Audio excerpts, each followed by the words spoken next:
Assalamualaikum warahmatullahi wabarakatuh. Perkenalkan, saya Hawa Inafuljana dengan nomor induk mahasiswa PMM 2100149. Saya di sini pada video kali ini saya akan membagikan hasil wawancara saya terkait tugas akhir mata kuliah Introduction to Entrepreneurship.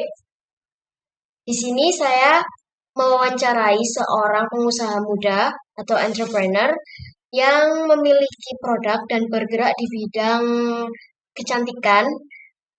Beliau ini memproduksi lip produk seperti lip balm, lip tint, dan lip gel yang sangat digemari oleh para perempuan muda saat ini. Sebelum saya membagikan hasil wawancara saya ingin memperkenalkan sedikit tentang beliau. Beliau ini bernama Agnes Wilbert dan saya sering memanggilnya dengan Kak Agnes. Kak Agnes ini merupakan owner dari produk Loves With You dan Kak Agnes ini sudah berani memulai bisnis bahkan saat ini dirinya masih berada di semester 5 dan bisnis ini juga baru dimulai ketika awal pandemi juga dan ini merupakan suatu keberanian tersendiri yang menurut saya sangat hebat sehingga saya memilih Kak Agnes untuk menjadi narasumber saya kali ini. Kak, selamat malam. Sebelumnya kan saya awalnya Fuzana. Ini saya sangat berterima kasih atas perbedaan waktu kakak untuk saya wawancara untuk tugas saya. Oke, sebelumnya boleh saya mungkin perkenalkan diri kakak dan mungkin produk kakak juga. Oke, Perkenalkan, nama saya Afis juga. Saya owner dari Love With You, di mana saya juga menjual lip produk gitu ya, antara lip gel, lip scrub, dan lip gloss. Ini barangnya ada di sini sih. Aku kasih lihat ya. Nah, ini lip glossnya. Terus yang ini lip gelnya. Sama ini lip scrubnya. Kayak gitu. Dan aku juga kebetulan masih semester 5 berkuliah di Universitas Katolik Widya Mandala Surabaya. Wah, hebat. Semester 5. Pasti sibuk sekali ya kak ya. Boleh Iya, betul. boleh diceritakan bagaimana awal Labs ini terbentuk gitu kak. Oke, jadi Awalnya awalnya Love ini sebenarnya namanya bukan Love ya, tapi pertama kali itu namanya Daisy.co.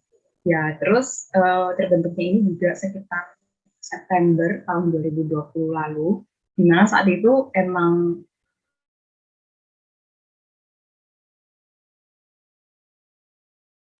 namanya lip gel kayak gini, lip gel. Tapi aku beli di tempat lain gitu kan.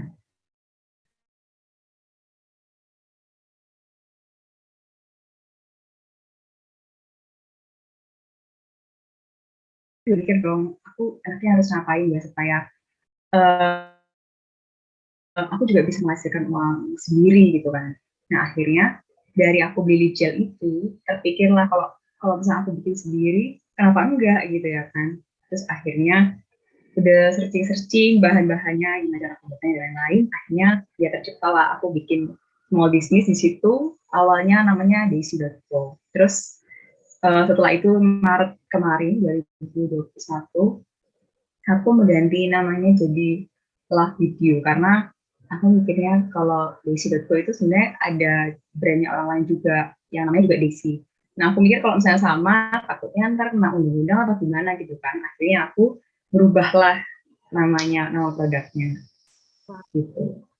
cukup panjang juga ya ceritanya hingga sampai ada di titik yang sekarang ini gitu. Nah yang saya lihat sendiri itu kan kalau dari Instagramnya Labs itu kan juga sudah mempunyai cukup banyak customer gitu, cukup banyak pembeli yang sudah berlangganan di Labs gitu kan. Jadi berarti perkembangan awal Labs itu memang sempat mengalami perubahan nama juga yang yang awalnya diisi jadi love studio gitu.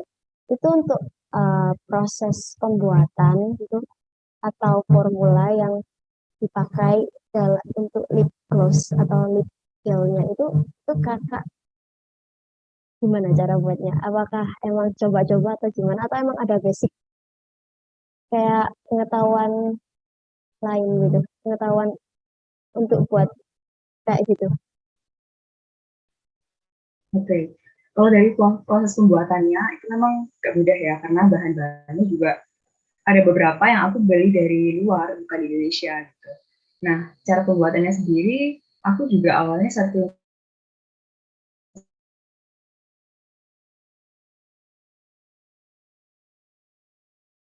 itu mereka sering tuh bikin tutorial-tutorial kayak gitu. Cuman emang dalam bahasa Inggris ya, jadi aku kadang-kadang sampai mikir ini bahan apa, nggak ngerti. Kayak gitu. Tapi untungnya dari yang sekarang juga sudah aku lalui, tentu aja masih banyak belajar ya dalam pembuatan itu.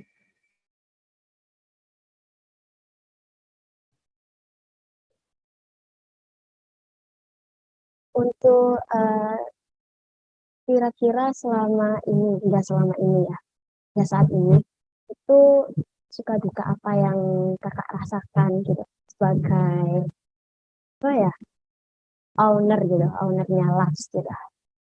Kakak kan punya brand sendiri gitu. Apa sih suka dukanya gitu?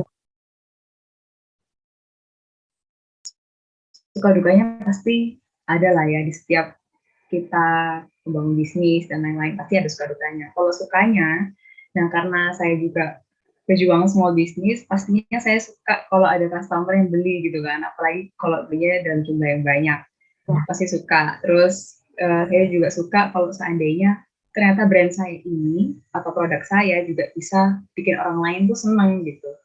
Tapi kalau dukanya sendiri um, adalah ketika kita misalnya udah usaha gitu ya, udah mengusahakan, udah berjuang tapi ternyata nggak laku-laku. Nah itu sih yang bikin duka sih untuk kita. Apalagi ini kan di produk kan ada expirednya ya. Kalau misalnya terlalu lama nggak dijual, nanti sayang kan akhirnya jadi rugi.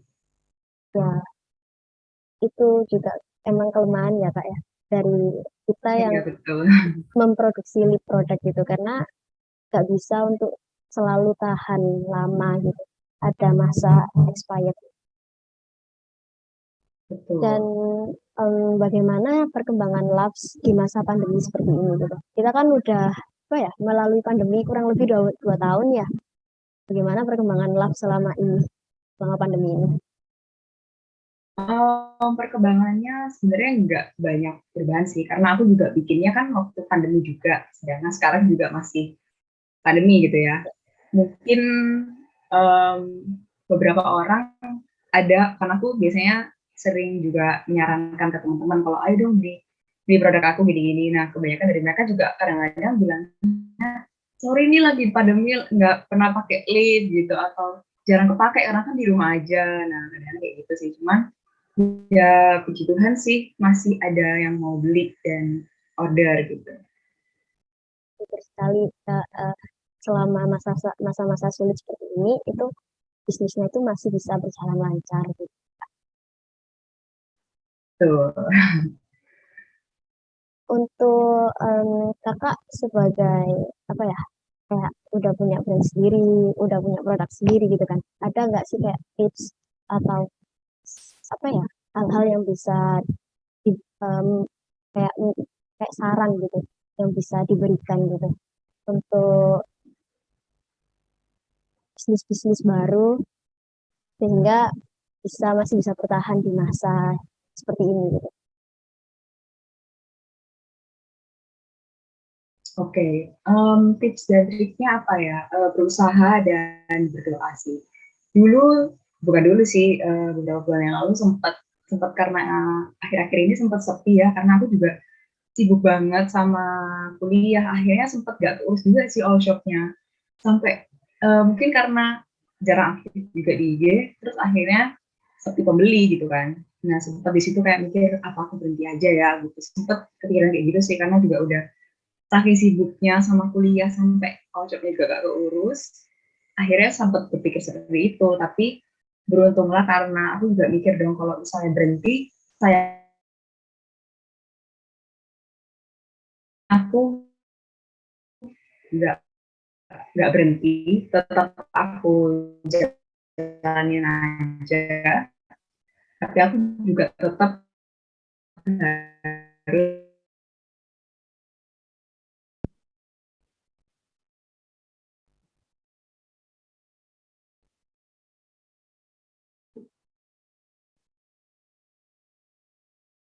Emang itu ya, banget ya masa saat itu gitu. Sebenarnya hampir setiap aspek itu kan pasti terdampak gara-gara pandemi ini juga. Tapi pertanyaan lagi Kak, aku penasaran modal awal labs dibentuk atau dulu yang masih namanya bisnis itu memang dari modal pribadi atau memang ya. ada niatan untuk berbisnis dan udah menyiapkan modal itu? Ya, jadi dulunya emang awalnya dari modal pribadi ya. Kan dulu aku pernah kayak bantu-bantu mama aku buat bikin-bikin souvenir dan lain-lain. Nah, dari modal itu juga aku dikasih mamaku kan, kayak, jadi ini buat kamu karena udah bantu mama gitu kan istilahnya. Nah, dari uang itu kayak aku juga mikir kan, aku harus ngapain ya supaya nggak, ini tuh uang tuh nggak habis, tapi bisa berkembang. Nah, akhirnya aku bikinlah small bisnis ini gitu. Untuk apa ya, untuk marketingnya sendiri besar atau kakak mempelajari sendiri atau ada kakak kayak pelatihan atau apa gitu terus tetap meningkatkan capaian dari kelas sendiri itu? Sorry, suaranya nggak kedengeran. Oh, Kenapa? Untuk marketing ya? iya, untuk marketing sama kayak atau mencari target pasar atau kayak ya intinya kayak belajar hal-hal tentang pemasaran itu apakah emang kakak belajar sendiri atau kakak ikut kayak suatu pelatihan atau apa gitu yang bisa itu kan pasti karena kan semua orang pasti perlu mencapai tujuan dari bisnisnya masing-masing dan mencapai itu kan kita juga perlu kayak marketing itu tadi belajar atau apa gitu itu kakak bagaimana? Oke. Kalau dari marketing sendiri, nggak pernah ikut pelatihan sih sama sekali. Cuman karena aku juga on YouTube, terus nonton video-video di Instagram, di TikTok, kayak gitu sih tentang trik-trik marketing. Terus ya intinya belum sampai sekarang belum pernah sih kalau ikut pelatihan kayak gitu. Paling cuma nontonin tips marketing yang bener gimana di YouTube gitu doang sih. Wah, berarti emang belajar sendiri ya, hebat sekali. Ya betul. Masih kakak kan juga masih semester 5 juga dengan kesibukan yang sangat padat seperti itu tapi tetap bisa kayak menjalankan bisnis kakak juga di tengah-tengah kondisi yang sangat seperti ini juga itu hebat sekali. Saya rasa itu aja sih kak kalau kakak itu silahkan ada kata-kata tutup. Oke. Mungkin pesan aja ya buat teman-teman yang lainnya yang mungkin mau mencoba gitu ya untuk membuat atau membuka small bisnis. Mungkin teman-teman bisa sih untuk belajar dan mencoba karena mumpung kita masih muda, kenapa sih kita nggak gunakan apa yang kita punya gitu kan, apa yang kita mau juga gitu. Karena saya juga punya nih teman yang katanya gitu mau buka small bisnis tapi masih takut nggak laku, takut rugi dan lain-lain. Nah, dari situ aku belajar kan kayak ya ngapain gitu. Dari awal juga dulu aku sebenarnya membuka small bisnis ini tuh nggak mikir yang rugi lah apa, yang penting coba aja dulu. Kalau misalnya emang benar-benar bisa berhasil kan ya puji Tuhan kan. Tapi kalau misalnya emang dari sejak awal ada kegagalan, jadikan kegagalan itu sebagai pelajaran gitu yang nantinya pasti kita bisa membuat yang lebih baik gitu kan. Intinya kegagalan itu jangan jadiin sebagai patokan atau jangan takut sama kegagalan. Yang penting adalah belajar dan berusaha dan jangan lupa berdoa. Benar sekali itu. Kalau kita gak mencoba kan kita juga gak pernah tahu kita hasil Benar. apakah gagal atau berhasil itu kan apa kata nanti, yang penting coba saja dulu ya Kak. Ya betul.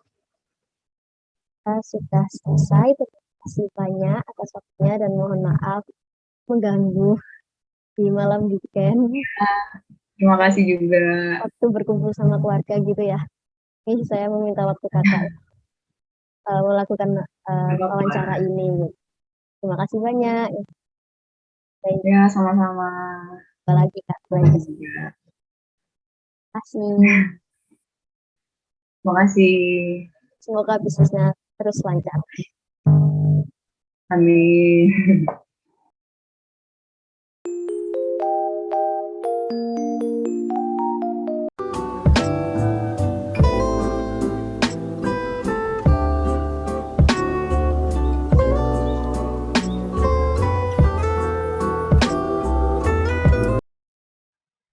Setelah melihat dan mengobservasi dari bisnis Kak Agnes, dan setelah saya juga sudah mewawancarai Kak Agnes, kita dapat mengetahui bahwa memulai sebuah bisnis itu merupakan salah satu tantangan tersendiri. Tetapi jika kita tidak memulainya, kita tidak akan pernah tahu apa yang akan terjadi di kedepannya, gitu kan. Dan bisnis Kak Agnes sendiri ini hingga saat ini basisnya masih dalam online store atau online shop saja, belum merambah di bidang offline store. Jadi emang perlu banyak marketing pemasaran yang disesuaikan dengan kebutuhan atau hal-hal yang berkaitan dengan zaman sekarang. Jadi Kak Agnes sendiri juga sudah berusaha semaksimal mungkin untuk melakukan pemasaran yang telah Kak Agnes pelajari sendiri dari berbagai platform di sosial media. Saya bisa menarik sebuah kesimpulan atau menarik sebuah hasil dari kegiatan wawancara ini dan hasil observasi saya bahwa kita saat ini memang dituntut untuk menjadi pribadi yang sangat mandiri di zaman yang serba mudah seperti ini. Tidak banyak lapangan pekerjaan yang tersisa. Oleh karena itulah kita belajar tentang mata kuliah ini gitu kan. Kita diharapkan untuk bisa menjadi wirausahaan muda yang sukses dan memiliki lapangan kerja sendiri atau bahkan bisa menciptakan lapangan kerja sehingga bisa membantu banyak orang di luar sana. Begitu pula dengan pesan-pesan yang telah Kak Agnes sebutkan tadi, bahwa kita tidak perlu untuk menunggu suatu hal tertentu untuk bisa memulai sebuah bisnis. Kita bisa memulai sebuah bisnis bahkan dari hari ini pun kita bisa. Karena itu semua karena sebuah kemauan dari kita. Kalau kita tidak mau dan kalau kita tidak merasa percaya diri dengan apa yang sudah kita miliki, percuma, itu tidak akan berjalan. Karena selagi ada kemauan, di situ pasti ada jalan. Dan dari mata kuliah ini juga kita dapat mengetahui bahwa ada banyak sifat yang harus kita miliki sebagai pelaku usaha atau sebagai wirausahaan yang harus tetap kita taati, seperti pantang menyerah, sabar, dan selalu berdoa dan selalu berusaha. Gitu saja hasil observasi dan wawancara serta studi kasus pada mata kuliah Introduction to Entrepreneurship kali ini. Saya akhiri, mohon maaf bila ada salah kata dan ucapan. Terima kasih telah menonton video ini. Wassalamualaikum warahmatullahi wabarakatuh.